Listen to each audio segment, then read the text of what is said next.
guys? Welcome back to the Daily Dish. I'm your host, Christian Royston, joined by my co-host, Logan Shanks, and I'll have the women's basketball reporters introduce themselves. What's going on, guys? Pavel Markovic back with the women's basketball beat. And Brett Trollmeyer here again. Yep, today we got a pretty action-packed week. I think there was quite a few surprising games that happened between both teams in the last week. And then we're going to be rounding out, obviously the women are ending one more game. And then the men, have two more, but still. Almost time for the Big 12 tournament. Three more. But it's definitely, you mentioned that, a lot of interesting games from both teams. But for the men, it started out with a West Virginia game that was interesting for the wrong reasons. Yeah, I think I was saying this to you the entire game, that was probably the worst game they'd played up to that point, just overall. And they were kind of lucky that I was at home against West Virginia, because if it was against really any other team, I really don't see them pulling out a win there. Right. And that was just combined with they couldn't really force turnovers, which in turn is something we've talked about on this podcast. When they can't force those turnovers, they can't get their offense going. And it wasn't like a usual game at Hilton where, they could rely on, going up early by, whatever it is, like 12-3 or whatever. They actually started out really sloppy on offense and allowed West Virginia to kind of just grab the momentum early on. And it just kind of felt like they were fighting an uphill battle until they went into halftime with the lead. Yeah, and I also felt kind of like West Virginia was having almost the game of their season, because it really seemed like they couldn't miss shots even if they wanted to. I think we kind of gave West Virginia a little bit not enough credit, I would say, just because they do have a really talented team. They just obviously up to this point, obviously something had to go wrong for them not to win 10 games yet. But I think it was just the lack of being able to use their best playmakers and their best scorers throughout the entire season. This was really one of the first games that they had a full roster. And I think that was something that TJ kind of alluded to in the press conference before, and it was something that we kind of saw, is that they do have people that can score. And I think Iowa State went into this hoping that they could play the West Virginia that opened the season, who was losing to everybody by a lot, but instead they played the West Virginia that kind of looked similar to the team that beat them twice last year. And they just really had to step up defensively, especially in that second half, because, they went into halftime with that lead, and then they allow West Virginia to just take the momentum again, another really bad start in the second half. And then they, rely on a guy like Jackson Pavletsky to come in, spark a 14-0 run by Iowa State, I believe it was, and that, left it where there's only like 5 or 4 minutes left in the game. So, they rode that all the way to the end with a win. But, coming out of that game, you kind of feel like, okay, is this like just one game where Iowa State looks bad, late in February? But regardless, you never really want to see that, especially with the expectations that this team has.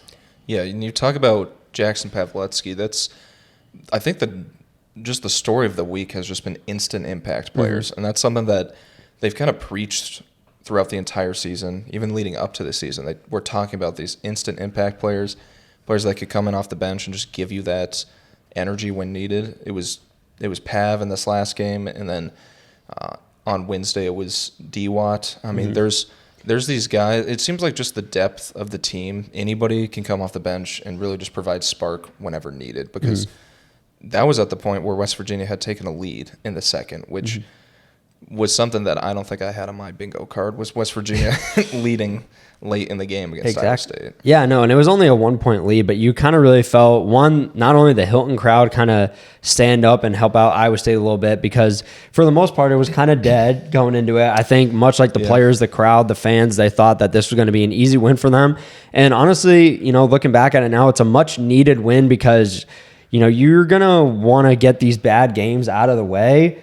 But then it shows that what TJ was talking about, where he mentioned that every player on this offense or on this team has the ability to, step up, whether it's on the bench or, in the starting lineup. And when you have guys like Taman Lipsey, Keyshawn Gilbert not really having their best games, when you can throw guards like Jackson Pavletsky or Demarion Watson in and just kind of take control of the game, spark the team, that's really encouraging. But at the same time, it is kind of, frightful from a standpoint where the offense was looking really good, and then against a team like West Virginia, who hasn't looked good really at all this season, it kind of just switches up like that. Yeah, and I think That is a good sign. Obviously, trailing to West Virginia, having a game like that isn't a good sign. But being able to have guys off the bench and really just rely on every piece going into March is a good sign. Because, teams at this point they've already figured out Tama Lipsy. They're starting to figure out Keyshawn Gilbert. They're going to be figuring out all these key players. And if you have just these honestly like playmakers just in your back pocket that you can pull out whenever needed, it's really going to make it hard for teams to game plan around you, especially teams from other conferences that haven't really played against or haven't even seen you consistently play against people from their conference. So it's going to be interesting going forward. And we talked about, the offense, we're kind of dogging on that a little bit, but really the defense during that 14-0 run stepped up as well. Mm-hmm. I believe in that span, they forced 7 turnovers from West Virginia, something they hadn't really been able to do well, in the first 30 minutes of the game. So they really stepped up defensively, and really you've seen that in these last 2 games. Their defense come up and, shine for them, knowing that their offense may not perform as well as they would hope to every time they go out. But as long as they have a solid defense, I hate to say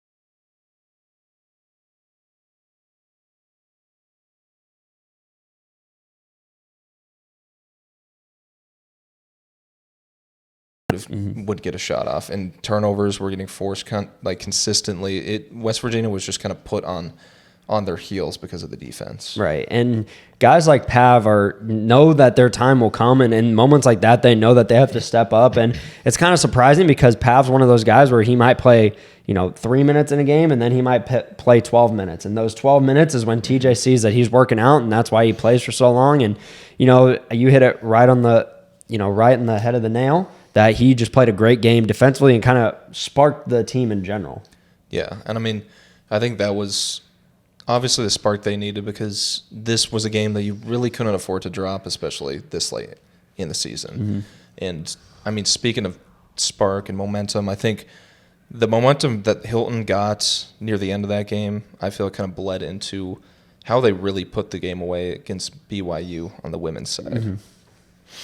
Yes, the women's side took on BYU, and needless to say, Brett, it was a domination from Iowa State all around. Yeah, this was one of the best games that just start to finish that Iowa State had. Just dominated the first quarter, dominated the fourth quarter, and took this one by 25 in a win that they really needed in this late season push. And this win obviously meant for a bigger purpose that night. It was the Play for K game where they honored women who have fought cancer previously and won, and they embedded pink into the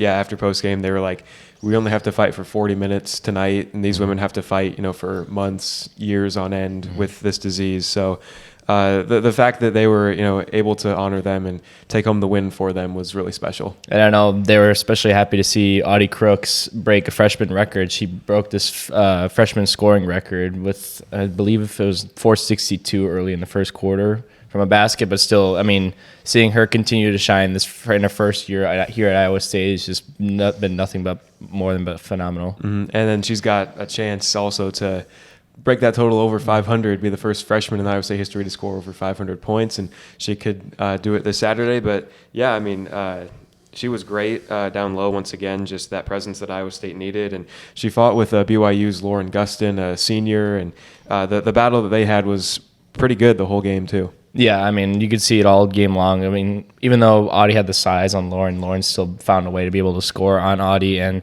even the game they played before in Provo, Lauren didn't really put up a lot of numbers. I still believe she did near double-double or close, or even didn't. She did. But anyways, Lauren led the Big 12 in rebounds per game coming into that game, and she ended up getting her double-double. But still, all around, Audie Crooks did her thing, Lauren Gustin did her thing, and it was a good matchup to see. Yeah, and then Next thing would be, the leading scorer for Iowa State. Audie Crooks was close to it. She had 18, but it was Emily Ryan leading the way from scoring this time. And we've seen that she's had some games where she's struggled to get points just from field goals. But this one, she was on it all night long. Leads it with 22 points, 8 for 14 shooting, and 4 for 6 from beyond the arc. Yeah, it was good to see her. This is her season high for this season, obviously, because, she didn't play to start off the season. So, I mean, even if she did start out to play the season, I think she would have had a higher season total than she previously did. But still, seeing Emily Ryan go out there and having her shooting stride be on point in this game was really key in their win. Mm-hmm. And she wasn't the only one who was knocking down shots that game either. Hannah Bellinger, 17 points. 7 for 12 from field goals. She also was knocking down the threes, 3 for 7. So she provided a lot of quality points for Iowa State down the stretch late. And then just in general, the guard play, you talked about Bellinger and even we talked about Emily Ryan. Like Ariana Jackson, even though she had only 8 points on 3 of 5 shootings, you see the guard play really outdid the rest of the team. Like, Audie's going to do Audie things, but you see the guard play really just took over, and that's how they were able to beat down BYU. Yeah, and Audie was saying it after the game, too. She wouldn't have had the game that she had if it wasn't for the guards. And you talk about Ariana, she didn't have the offensive game that she probably wanted, but defensively early, she was setting the tone, got 2 early steals, and that just kind of, shut down BYU for the rest of the game and what turned out to be Iowa State's greatest defensive effort, I would say, this season. And talking about that defensive effort, besides Lauren Gustin, she finished with 22, and then their guard, Amari Whitting, I believe, she's had 16. But then you look at the rest of the players on the stat sheet, nobody reached over 5 points, even on their bench. Like, you don't see that typically. Obviously, the 2 highest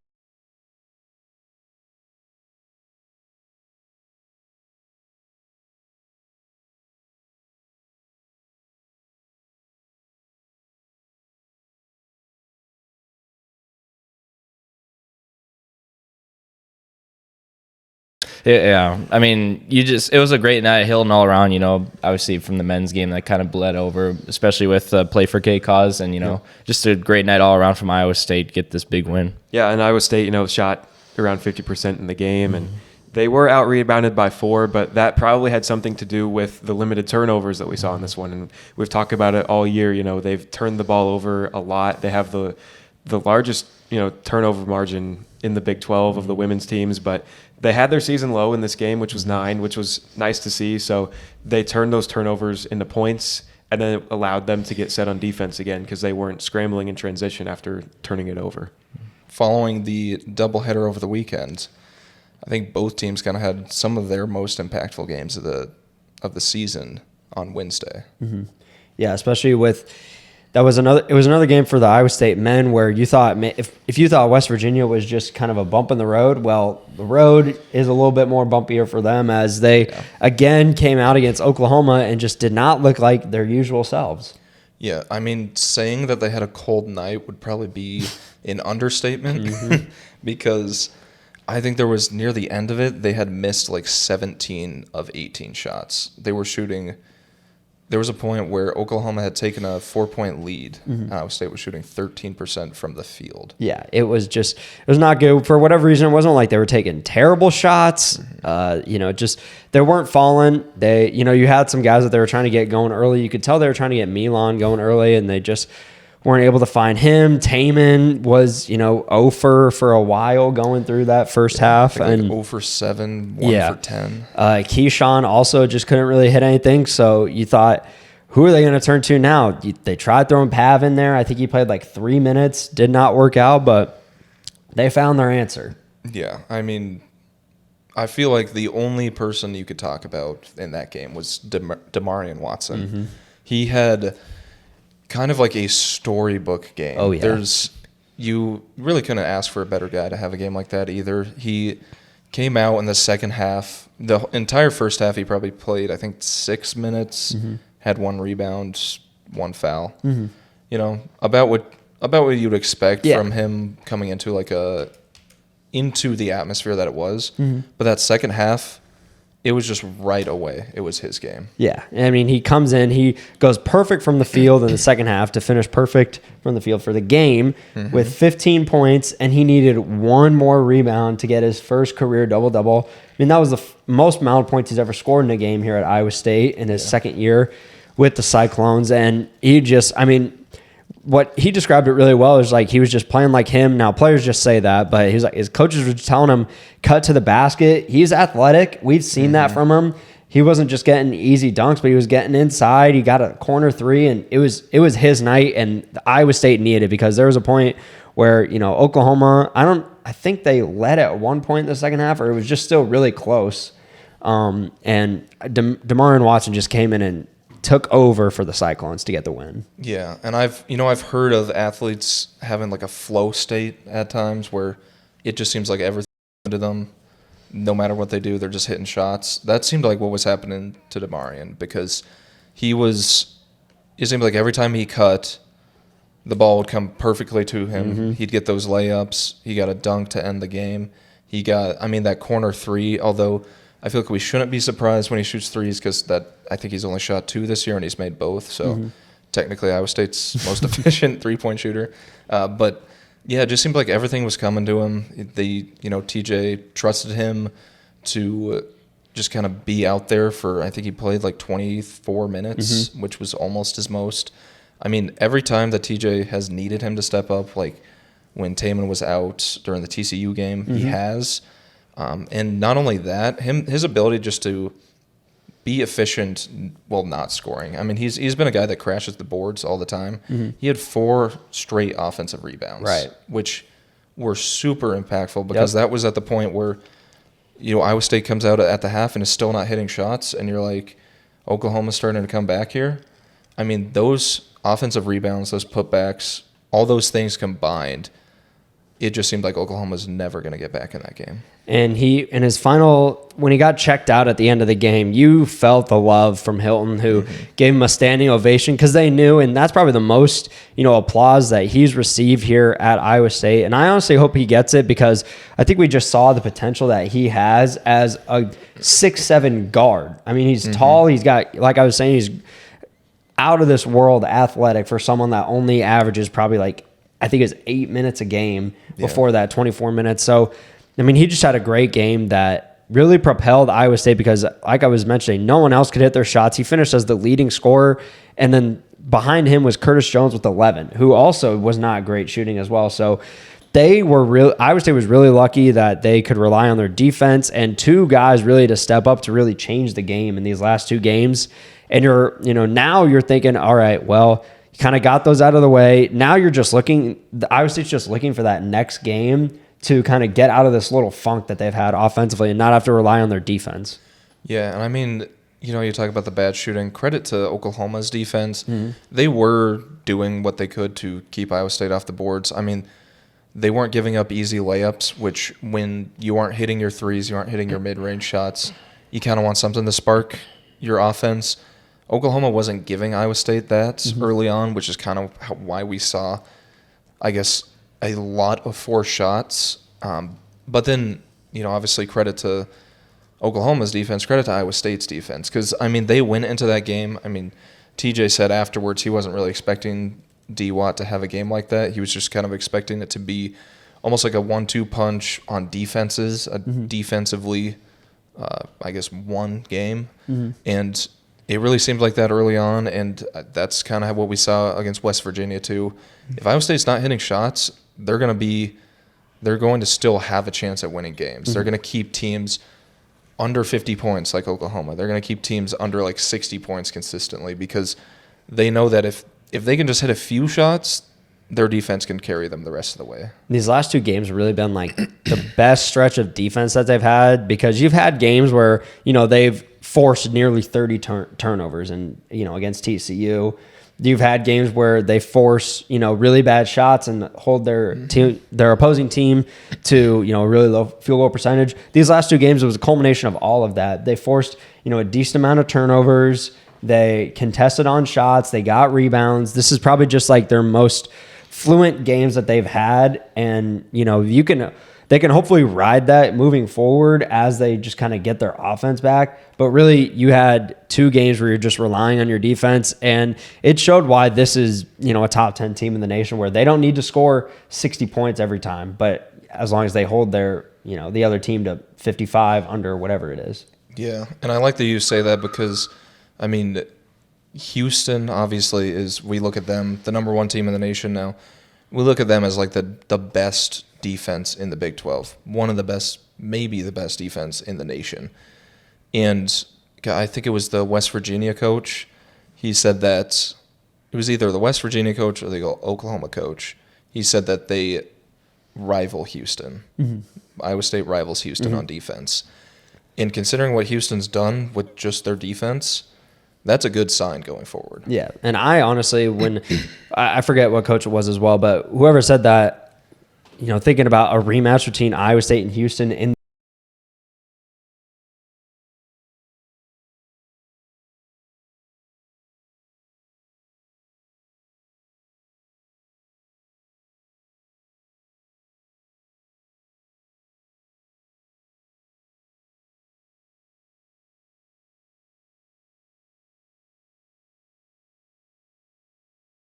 overtime performance in Ames, and needless to say, Brett, that was phenomenal play all around. It was. I think we've got to get a little bit better at picking these upsets because Iowa State's proved us wrong now twice with Kansas State. But just a crazy game, I would say. Iowa State, at the start of things, the Wildcats looked to control things. They were hitting nearly every three they were throwing up in the first quarter. They finished 5 for 12 from three, and Iowa State was, controlling the inside early in that Crooks versus Lee matchup that was really good the first time, and it lived up to it again. And the first three for Iowa State actually didn't come until the very end of the first quarter when Hannah Bellinger finds the blank space and, cans it from three. So, and then that kind of, led on to a little bit of a run from the first quarter to the second quarter that kind of started to maybe see like, hey, Iowa State might have a chance in this. Yeah, I mean, obviously, coming into this game, the Crooks-Lee matchup was going to be another must-watch because you saw what happened last time, the double overtime. They were going at it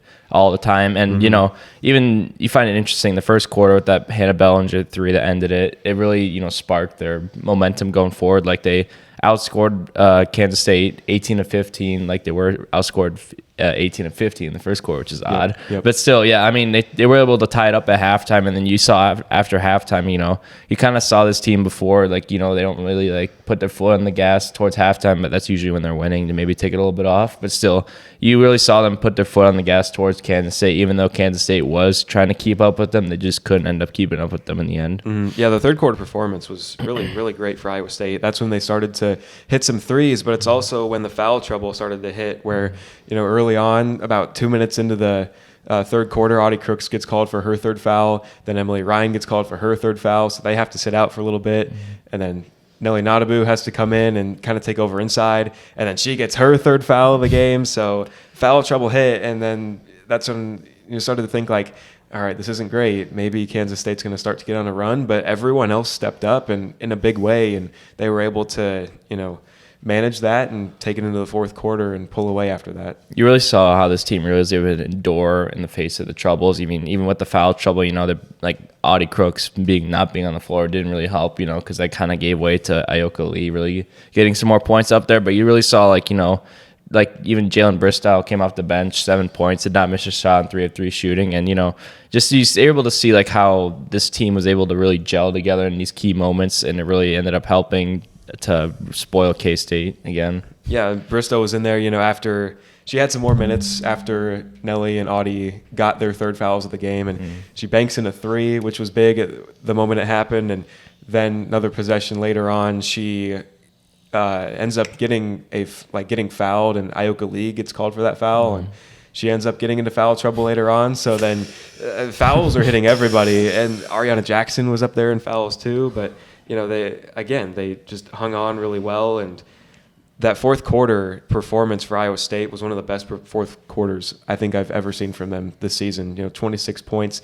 The defense didn't perform, probably as well as it needed to, but the offense really offset that in a big way. And a big part of that was Addie Brown, who for the 9th time this season gets a double-double performance, lead scoring with 24. 11 of those points come in the fourth quarter, and she was probably the biggest piece to Iowa State finishing this game out. Oh, I agree 100%. Without Addie Brown, obviously they don't win this game. Like, she finished her game 24 points, 11 rebounds, and even she still had 3 steals on defense. Like, she was all around phenomenal job. And, we haven't really seen this typical Addie Brown take over in a little bit, honestly. I mean, she's been scoring a little bit, but like, had their sickness and stuff. And it was really good to see Addie Brown just like take over in this game, even with the foul trouble.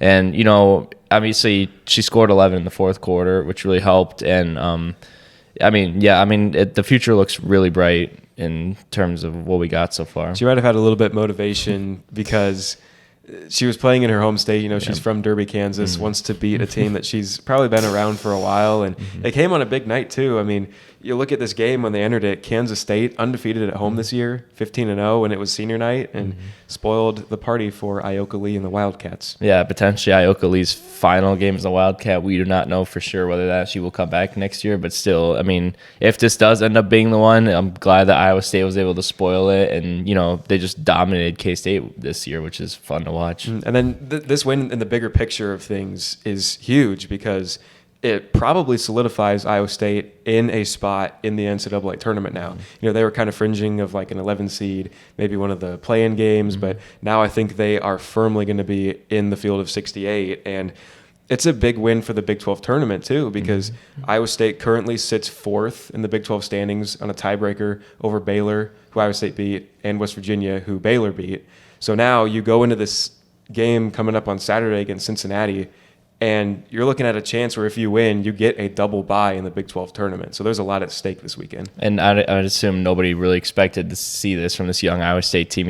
Obviously, even the big aspirations in March, like nobody really expected to see that. And now after the win versus K-State, it's a 3-game winning streak. And then if they get it done on Saturday against Cincinnati, it helps their case even further to see where they end up in the big tournament in March. And then obviously, I'm excited for the Big 12 tournament in KC. It's going to be very fun to watch this team go at it. This team is getting hot at the right time, and they could be scary here in the month of March.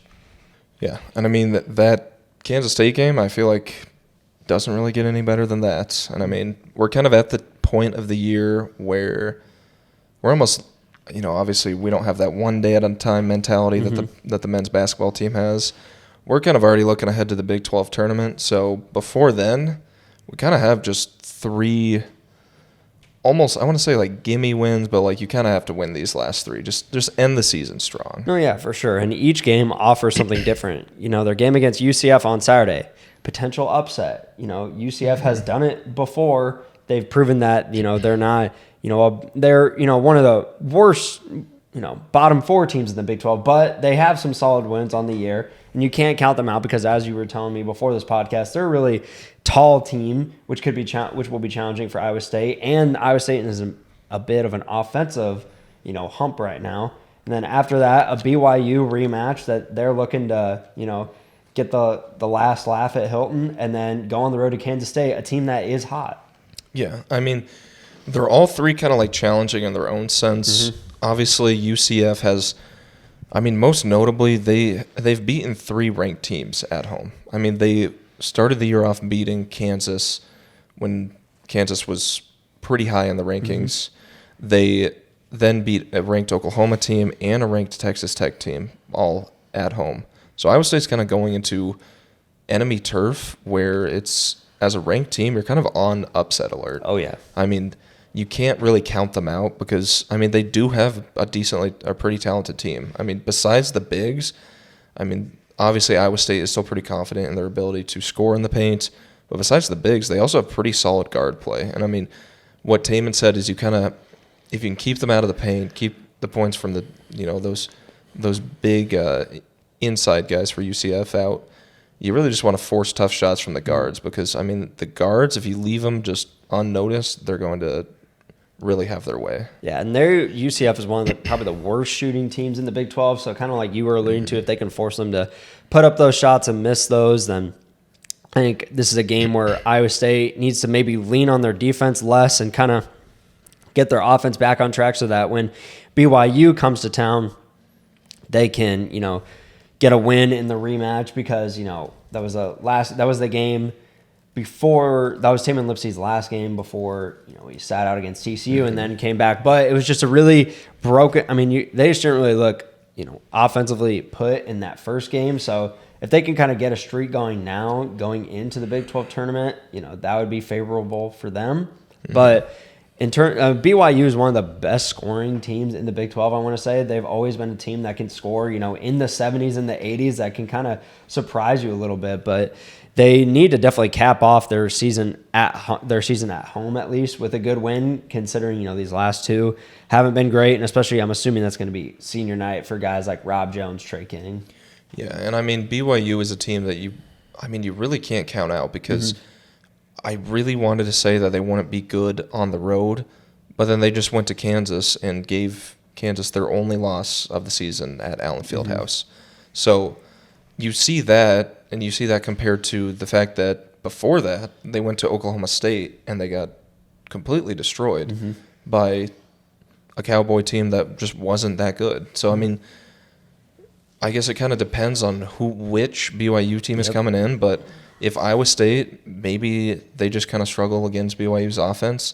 Maybe BYU goes to Hilton and spoils senior night, kind of like how the Iowa State women spoiled Kansas State's senior night. Yeah, but I'm pretty confident in BYU coming to Iowa State. I think the fans are really going to show out for that one, especially with it being the last home game, and it's going to be the last time that a lot of these Iowa State fans probably see the Cyclones before they go to the Big 12 tournament and, the big dance later in March. But overall, I think that'll be a pretty good game. But moving on to Kansas State, this is where I think Iowa State probably drops a game just because I think of how good Kansas State has been playing since Iowa State played them last. Yeah, I think really the biggest thing is we're kind of having to bet the over-under on Jerome Tang technicals this time around. It could be kind of a dogfight.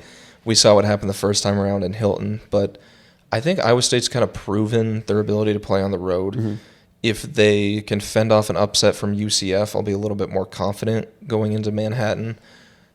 In just this one day at a time mentality, maybe Kansas State is looking ahead to the Big 12 tournament, and they're not really focused on Iowa State finishing out the season strong. Iowa State's going to be in a good spot to really go to Manhattan, hopefully pick up a win, and then just hit a really good stride entering the tournament. I feel like they wouldn't want to drop the last game because that could be the big shift in momentum. Yeah, and I think, it's kind of weird because if they would have blown out West Virginia and Oklahoma, we're talking about these last 3 games completely different. It's like, all right, chalk them up to wins. They're going to be good, but it's just them kind of hitting that lull right now where you don't know if the offense or what the offense is really doing and having to rely on your defense.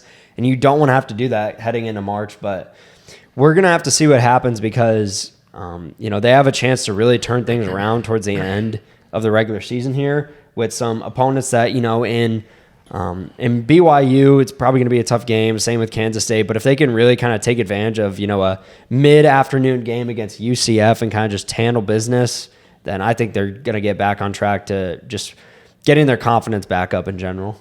Yeah, I mean, they just kind of have to do what they can to finish the season strong. And, I mean, that's also the same case for the women's side where they have one more game and then it's tournament time.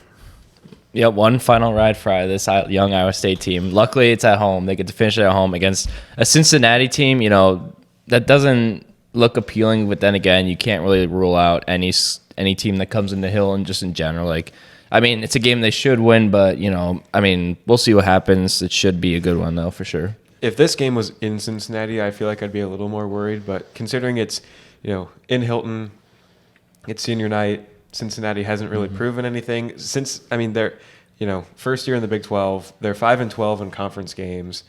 They haven't beaten a top 25 team this season, which isn't impressive at all, really. But I'm confident that Iowa State's going to roll into the Big 12 tournament off of a win on this one and on a 4-game winning streak. Yeah, even when you look at Cincinnati, too, they just lost by almost 20 to Baylor in Cincinnati. You saw, the Cincinnati, they went up against Oklahoma not too long ago in Cincinnati, and they only lost by 8 points. So, it's really odd to see them just get smacked here. And then, obviously, coming into Hilton, they're not the best away team either with their 4-6 road record. So, Hilton is going to be popping regardless because of it's going to be senior night, the last home game before the Big 12 tournament, and I think it should be a good one. Yeah, I'll give Cincinnati some credit, though. They did a couple things Iowa State wasn't able to do. Cincinnati beat UCF in Orlando.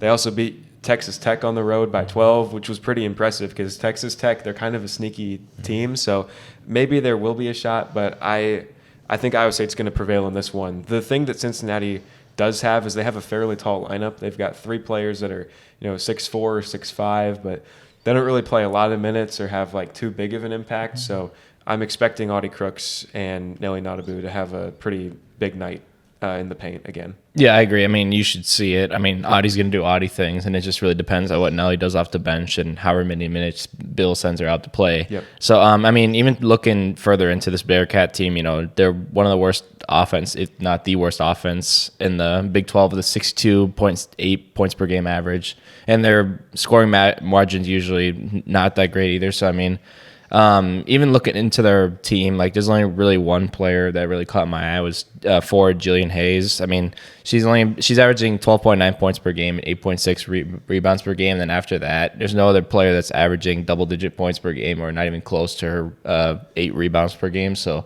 I mean, it's really just locking down this one player, I mean, to really just help Iowa State. If Iowa State can come into this game and have that defense that they showed against BYU and the offense they showed against Kansas State, if those two sides of Iowa State show up in this one, no problem, Iowa State's going to win this game. Because, I mean, well, when you look at it also, Cincinnati is last place in scoring, last place in field goals, last place in three-point field goal percentage.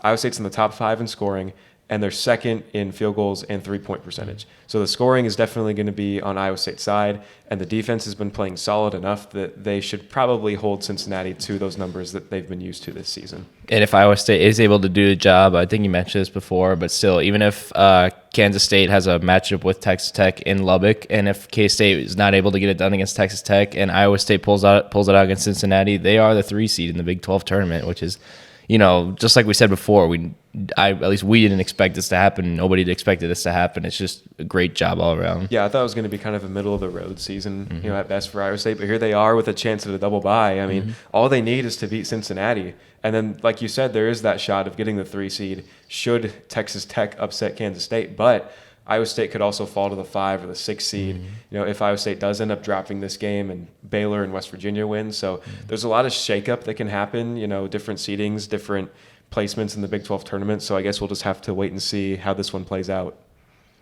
Yeah, and I mean, we'll have more about the Big 12 tournaments in our next podcast when we pretty much preview everything that's going to go on. We'll know more about the seeding. We'll know more about matchups, all that. But I guess, all we can do is really just wait and see what happens. So thanks for joining us on another episode of The Daily Dish, and we will be back next week with more. See ya.